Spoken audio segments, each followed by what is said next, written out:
दोस्तों, अमृतसर का नाम लेते ही सबसे पहला नाम स्वर्ण मंदिर का आता है। तो अमृतसर में आप कहाँ कहाँ घूम सकते हैं, कैसे पहुँच सकते हैं, कितना बजट आएगा, यह सब जानकारी हम आपको इस वीडियो में देंगे। तो बने रहिए आप हमारे इस वीडियो के साथ।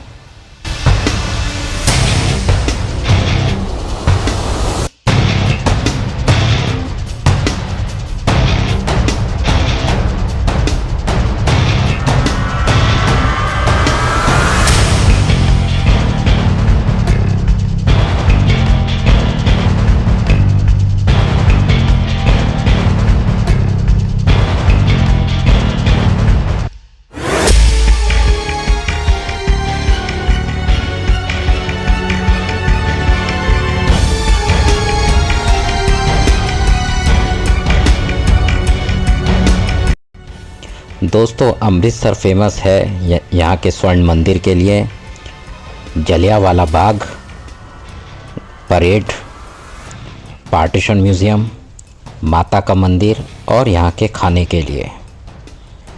अमृतसर की यात्रा करने के लिए नवंबर महीने से लेकर मार्च का महीना शानदार रहता है। इस टाइम पर आप यहाँ पर ना तो गर्मी होती है और ना ही इतनी सर्दी होती है। इस समय मौसम इतना शानदार रहता है कि आप सभी पर्यटन स्थलों को आराम से घूम सकते हैं। अगर आप अमृतसर आना चाहते हैं तो आपके लिए सड़क मार्ग, हवाई मार्ग और रेल मार्ग तीनों ही सुविधा उपलब्ध है। अमृतसर के अंदर ही रेलवे स्टेशन है और इसका दूसरी नज़दीकी बड़ा रेलवे स्टेशन चंडीगढ़ में है। तो आप देश के किसी भी शहर से डायरेक्ट चंडीगढ़ जाकर अमृतसर भी आ सकते हैं। बाय रोड भी आप अमृतसर आ सकते हैं, चाहे आप सार्वजनिक वाहन, अपनी प्राइवेट व्हीकल या अपनी खुद की गाड़ी लेकर भी आप अमृतसर आ सकते हैं। अगर आप फ्लाइट के थ्रू आना चाहते हैं तो एयरपोर्ट अमृतसर से 11 किलोमीटर की दूरी पर स्थित है, जो अंतर्राष्ट्रीय हवाई अड्डा भी है।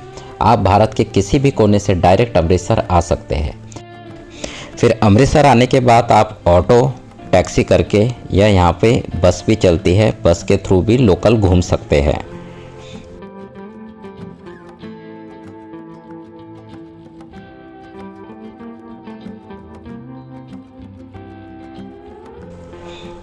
तो अमृतसर में सबसे पहले आप स्वर्ण मंदिर जा सकते हैं। यह मंदिर हरमिंदर साहिब के नाम से भी पुकारा जाता है।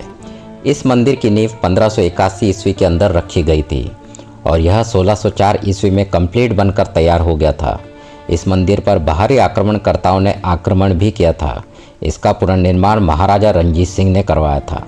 महाराजा रणजीत सिंह ने ही इस मंदिर पर सोने की परत चढ़वाई थी। स्वर्ण मंदिर के चारों ओर एक गहरी झील है। स्वर्ण मंदिर के अंदर सबसे बड़े लंगर का आयोजन किया जाता है। यह भारत का सबसे बड़ा लंगर है और यहाँ एक दिन में लगभग 40,000 से ज़्यादा लोगों को भोजन खिलाया जाता है। यहाँ प्रतिदिन हजारों की संख्या में लोग दर्शन करने आते हैं। स्वर्ण मंदिर में दर्शन करने के लिए आपको सिर ढकना पड़ता है। अगर आपके पास रुमाल नहीं है तो कपड़ा अंदर ही अवेलेबल है। जूते, चप्पल और आप सामान रखने की सुविधा भी है। दोस्तों, अब बात करते हैं यहाँ पर रहने की। अमृतसर में आपको होटल 700 से लेकर 3000 तक बहुत अच्छे होटल मिल जाएंगे। मैं रिकमेंड करूँगा कि होटल आप स्वर्ण मंदिर के आसपास ही लें।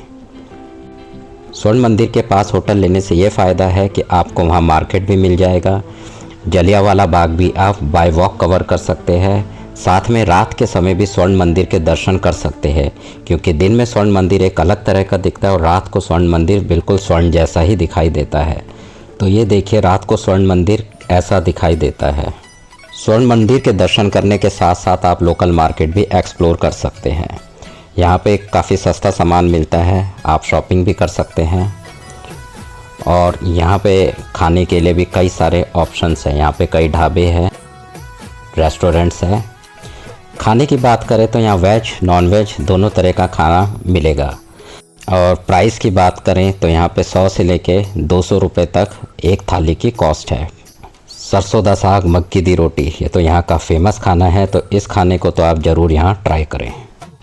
दोस्तों, गोल्डन टेम्पल विज़िट करने के बाद यहाँ का लंगर भी ज़रूर खाएं, ये तो यहाँ का प्रसाद है। उसके बाद हम लोग नेक्स्ट जाएंगे जलियांवाला बाग। जलियांवाला बाग का डिस्टेंस स्वर्ण मंदिर से 1 किलोमीटर का है, तो आप बाय वॉक वहाँ पहुँच सकते हैं। जलियांवाला बाग अमृतसर का एक ऐतिहासिक स्थल है। इस जगह का नाम देश के इतिहास में एक दर्दनाक घटना से जुड़ा है। 13 अप्रैल 1919 को बैसाखी के मौके पर ब्रिटिश सैनिकों ने भारतीय लोगों पर फायरिंग कर दी थी। उसमें कई लोग शहीद हो गए थे, कई घायल हुए थे। आज यह जगह एक स्मारक के रूप में स्थापित है। यह जगह सुबह 9 बजे से शाम 5 बजे तक खुली रहती है। उसके बाद यहाँ पे लाइट शो भी होता है। शाम 7 बजे से लेकर 8 बजे तक यहाँ लाइट शो होता है, तो आप वो भी देखिए। उसमें जलियांवाला बाग की पूरी कहानी सुनाई जाती है। नेक्स्ट डे आप लोग बाघा बॉर्डर जा सकते हैं। बाघा बॉर्डर का डिस्टेंस स्वर्ण मंदिर से करीबन 30 किलोमीटर है और इसे पहुंचने में, कवर करने में लगता है 30 से 45 मिनट। तो बाघा बॉर्डर आप कम से कम 3 से 3:30 बजे तक पहुंच जाएं, अदरवाइज़ यहाँ पर आपको सीट मिलने में प्रॉब्लम हो सकती है। बाघा बॉर्डर भारत और पाकिस्तान के बीच की एक अंतर्राष्ट्रीय सीमा है। यह अमृतसर का एक प्रसिद्ध स्थल है।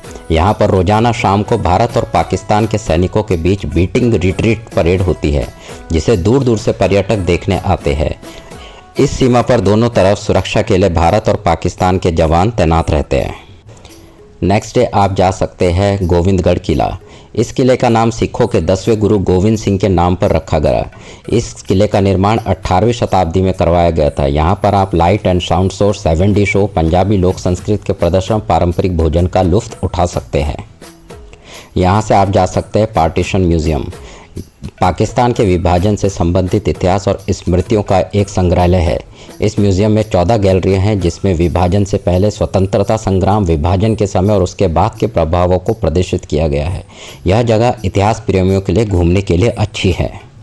म्यूजियम के बाद आप लोग जा सकते हैं दुर्गाना मंदिर। दुर्गाना मंदिर लक्ष्मी नारायण मंदिर के नाम से भी जाना जाता है। यह अमृतसर का एक प्रमुख हिंदू धार्मिक स्थल है। ये मंदिर देवी दुर्गा को समर्पित है। इस मंदिर की वास्तुकला स्वर्ण मंदिर से मिलती जुलती है। यहाँ से आप जा सकते हैं राम तीर्थ मंदिर। भगवान राम को समर्पित एक प्राचीन और पौराणिक स्थल है। इस मंदिर को महर्षि वाल्मीकि आश्रम के रूप में भी जाना जाता है। भगवान राम के द्वारा माँ सीता को त्यागने पर राम सीता ने इसी जगह पर आश्रय लिया था। साथ ही लव और कुश का जन्म भी यहीं हुआ था। तो दोस्तों, ये सारा ट्रिप आपका 2 दिन में कंप्लीट हो जाता है। लेकिन अगर आपके पास 1 दिन और है तो आप साडा पिंड जगह जा सकते हैं। साडा पिंड का अर्थ है हमारा गांव। यह एक पारंपरिक पंजाबी गांव का पुनर्निर्माण करता है। यहाँ लोगों को ग्रामीण पंजाबी जीवन, सांस्कृतिक और विरासत का अनुभव होता है। स्वर्ण मंदिर और अमृतसर हवाई अड्डे के निकट स्थित यह स्थान 1 दिन की यात्रा के लिए सुविधाजनक स्थान है। तो दोस्तों, इसी के साथ अमृतसर का ये ट्रिप पूरा होता है। अब बात करते हैं खर्चे की। तो पर पर्सन अगर हम खर्चा देखें तो यहाँ पे 4 से 5 हज़ार खर्चा आ सकता है 3 दिन के ट्रिप पे। और ये इससे सस्ता भी हो सकता है अगर आप अपना रहना खाना स्वर्ण मंदिर में करें। स्वर्ण मंदिर में रहने के लिए सराय उपलब्ध होती है, जिसका पर डे का 500 रुपये प्राइस होता है। दोस्तों, आपको हमारा ये वीडियो कैसा लगा कमेंट सेक्शन में ज़रूर बताएं और हमारे चैनल को सब्सक्राइब भी कीजिए अगर सब्सक्राइब नहीं किया है। तो धन्यवाद देखने के लिए और मिलते हैं नेक्स्ट वीडियो में। Thanks for watching.